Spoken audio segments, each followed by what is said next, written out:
ต่อเพชรพ่อแม่เต็งเก่าเต็งชิปเต็งชิปเต็งเศร้าเต็งผูเต็งยาหลายคนเด้อแล้วเราจะซอยอินงอนขอหนึ่งสองเสียงเป็นเด้อก่อฟังว่าเป็นเด้อพ่อน้องพี่น้องพ่อแม่พ่อก่อใจที่เด้อ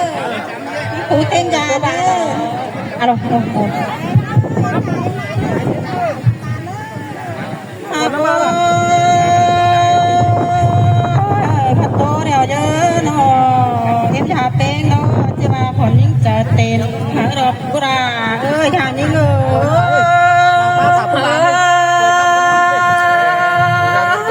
จะมาบนหัวกันเด้อนายไปเงอเป็นพระไทยเดี๋ยวแต่จะก่อนคอยโตขอเสียงเราบางทีฮะผู้หักลาชานี้เงอ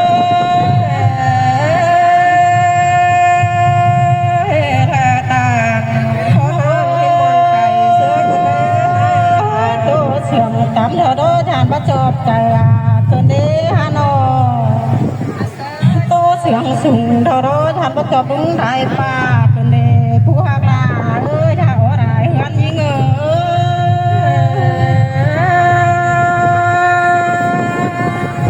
ยิ่งหัวก็ได้ผู้ลาไม่เห็นต่อผู้ลาเก่งอย่างเงยมาเจอเจ้าเท่านี้ใครนานอันควันคอยเก่งควันหิ้งสั่นเดียวเจ้าก็มาไปเฮ็ดไรนายเห็นมาโรผู้ราอยากเองยิง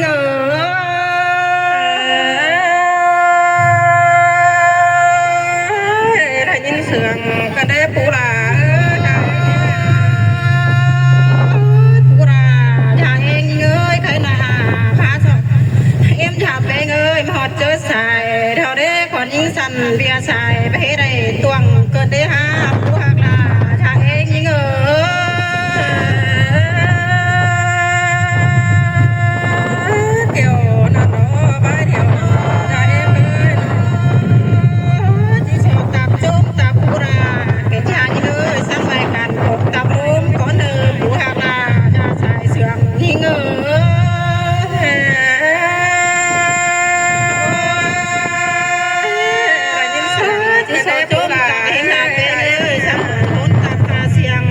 ก่อนท้อผู้ห่างลาทางเองยิ่ง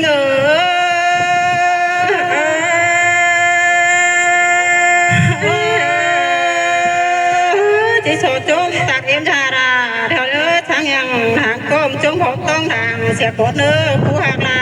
ทางยิ่ง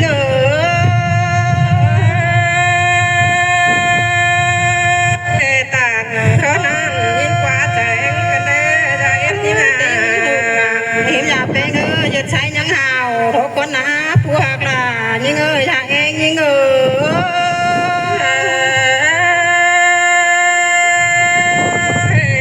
ต่างเขานั่นยิ่งมวนกวงใจได้เกิดได้เอ็มที่มาไปงานเข้าโต๊ะเพียกันเฮืองพักก็ว่าเปลี่ยนสั่ง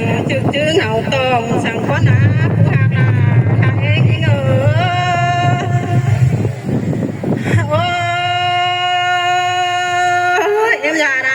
ยิ่งความตาผ่อนยิ่งผู้ตาหนอเอาสั่งดอผู้หักลายิ่งหายาใส่เสื่องยิ่ง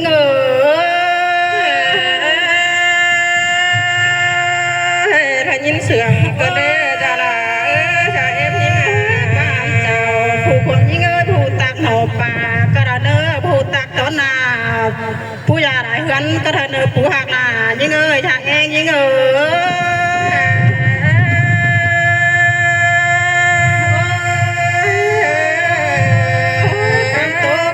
ก็หักดอกเอ็นยา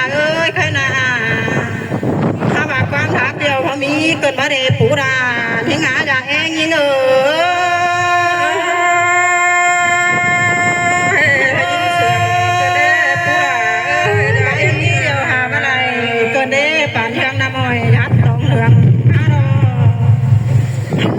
จีเสียงเท่าโดจีบางใบจะเป็นตัวตุ่มก้อนเนื้อปูราชายิ่ง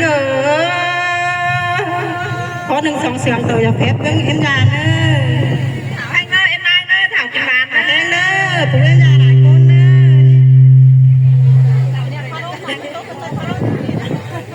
อโอ้ฮะบาตาราเก่งนายไปเงยอันมาจะโตร้องเนอมาเด่นโอ้เชย ชอบเจอหนูลุงเกินมาเด้เจอเสียงสูงล้อจานผสมเจอนายป่าเกินมาเด้ตากา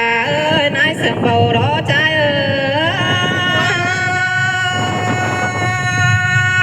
หอนหัวเกินได้เสียงย้อนเกินได้ทางเองบากก่อนเจอจะโตรอผู้คนคอยเนี่ยจะสอบแฝงปึ้งโบราณทั้งนาบุมกันเชิญอันผ่านเนี่ยจะโชว์โจมูเอ็มนั่งหน้าเราก็เนอสอจุข้าเจ้าพี่น้องแตงสีเจ็บปานเขาก็เนอตาลานายเอง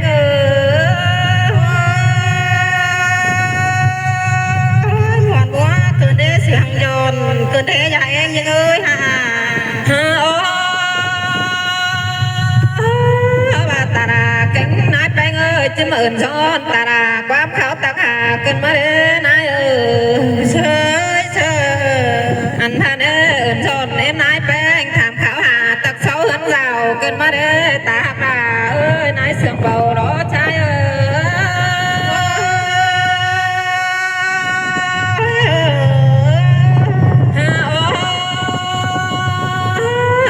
แห่งเจ้านายเชื่อตักขาวเอาดูกันมาเด้ตาลานายเองเชื่ออันนี้ผู้คนคอยรอเขาด้วยก็ยังจุบบัวบาเม็ดรอตากานายเป็น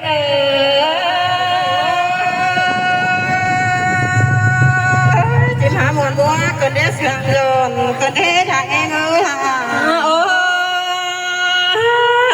แป้งเอ้ยเขาสูนาก็ยังจุ่มตัวกูไม่ได้เน่เอ้ยแกงน้องก็สูบังเหียนไม่ได้เน่ตาตาเอ้ยนายสิงเบารอใจเช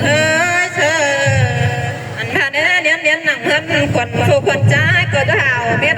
ตาตาเอ้ยนายเอง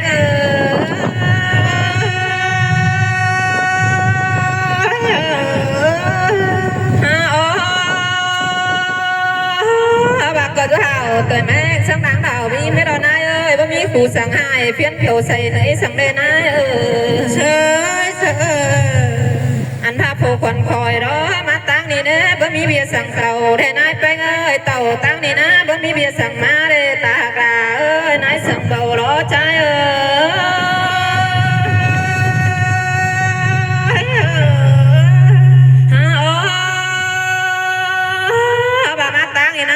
เกยดอกเปล่าแป้งมาแต่งเงินหลาสาวแล้วเดนายเอ้ยน้องเชยอันผ่านเอ็มาถ่ายผ่าเปล่าเมื่อแต่งเงินกินล้อตาตาเอ้ยนายสิงเบาล้อใจเอ้ยหมดว่าเกิดได้เสียงย้อนบาผู้คนคอยนี่เด้ยังไงให้ไกลให้จันนามาเรานายเอ้ยนาไกลนาจันบานมาเราอันพาบ้านไกลบ้านแข่งเฟียดตั้งหลวงมาเรานายไปเอ้ยตากาเอ้ยนายสิ่งเบารอใจเอ้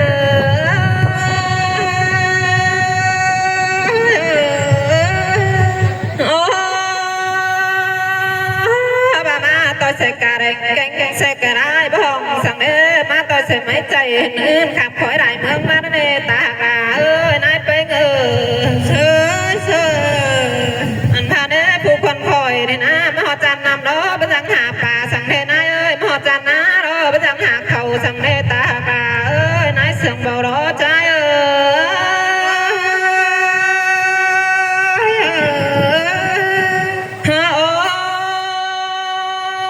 ้ยตาลาแกงนายไปเอ้ยมาขอเห็นบานตาลารอเห็นต่อฟ้าได้เตืองกันมาเด้นายเอ้ยเชยอันพาเด้ผู้คนจ้านี่นะมาหอเถื่อนเล่นนายแป้งเลยเห็นต่อฟ้าได้ตองกันมาเด้ตากาเอ้ยนายเสียงเบารอใจเอ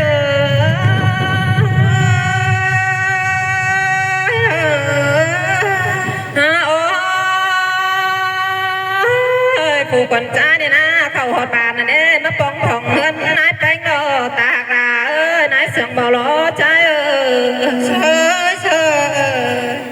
อันพาตาลาเก่งนายไปเอ้ยความมวลเดือผู้คนคอยก็หามักกันมาเด้เขาบอกความรักเดือบ่ได้มาตาลาเอ้ยนายไปเอ้ยหาเสียงกันเด้ทางเองงาอันพาผู้คนจ้านี่นะจะสายไปตอนหูแกหน้าเราก็เนอเจ้าพี่น้องนายลาก็เพียนกันโตสินอตาลาเอ้ยนายเสียงเบารอใจเอ้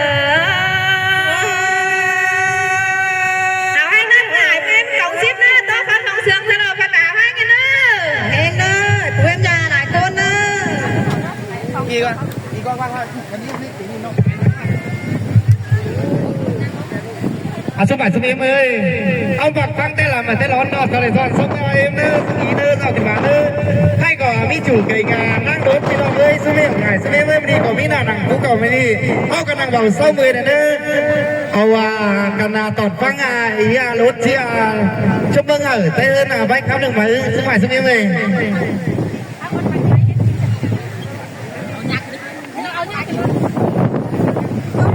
เอากระนังหมัดแล้วสเปมเมอร์กลางหรอสกิโลนึงกิโลเลยให้อะไรที่มาจริงๆนะเอากระนังต่อฟังเงินใจที่ถึงชื่ออะไรก่อนมาจากที่พวกอะไรสมมติสมัยที่เอากระนังต่อมาฟังที่ถึงมาทำไม